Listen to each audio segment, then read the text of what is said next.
श्री हरिवंश, श्री राधा वल्लभ, श्री हरिवंश। अच्युत, आनंद और गोविंद नाम की महिमा का वर्णन। भगवान धन्वंतरी जी के वचन हैं। अच्युत, आनंद, गोविंद इन नामों के उच्चारण रूप औषध से सब रोग नष्ट हो जाते हैं। मैं यह सत्य कह रहा हूँ। महादेव जी ने पार्वती जी के अनुनय पर उन्हें भगवान के मत्स्य कूर्मादि अवतारों का वृत्तांत विस्तार से सुनाया। इसी प्रसंग में उन्होंने पार्वती जी को समुद्र मंथन की कथा सुनाते हुए भगवान विष्णु के नाम महिमा का प्रकाशन इस प्रकार किया। शुक्ल एकादशी तिथि को समुद्र का मंथन आरंभ हुआ।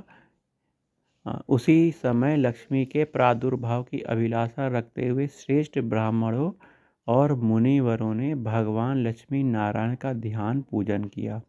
उस मुहूर्त में सबसे पहले कालकूट नामक भयंकर विष प्रकट हुआ, जो बहुत बड़े पिंड के रूप में था। वह प्रलयकालीन अग्नि के समान अत्यंत भयंकर जान दिखता था। उसे देखते ही संपूर्ण देवता दानव भय से पीड़ित होकर भागने लगे। यह देख मैंने उन सबको रोक कर कहा, देवताओं, इस विष से भय न करो। इस कालकूट नामक महान विष को मैं अभी अपना आहार बना लूँगा। मेरी बात सुनकर इंद्र आदि संपूर्ण देवता मेरे चरणों में पड़ गए। साधु साधु कहकर मेरी स्तुति करने लगे। उधर मेघ के समान काले रंग वाले उस भयानक विष को प्रकट हुआ देख मैंने एकाग्र चित्र से अपने हृदय में सर्व दुखारी भगवान नारायण का ध्यान किया और उनके 3 नाम रूपी महामंत्र का भक्ति पूर्वक जप करते हुए उस भयंकर विष को पी लिया। सर्वव्यापी विष्णु के 3 नामों के प्रभाव से उस लोक संहारक विष को मैंने अनायास ही पचा लिया।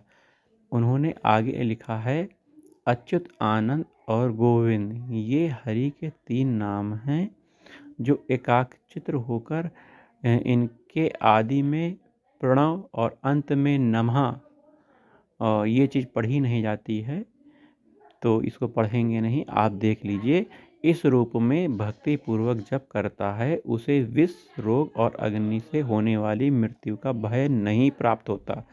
जो इन 3 नाम रूपी महामंत्र का एकाग्रचित पूर्वक जप करता है उसे काल मृत्यु से भी भय नहीं होता। फिर दूसरों से भय होने की बात ही क्या है। जय जय राधा वल्लभ, श्री हरिवंश, श्री वृंदावन, श्री वंचन।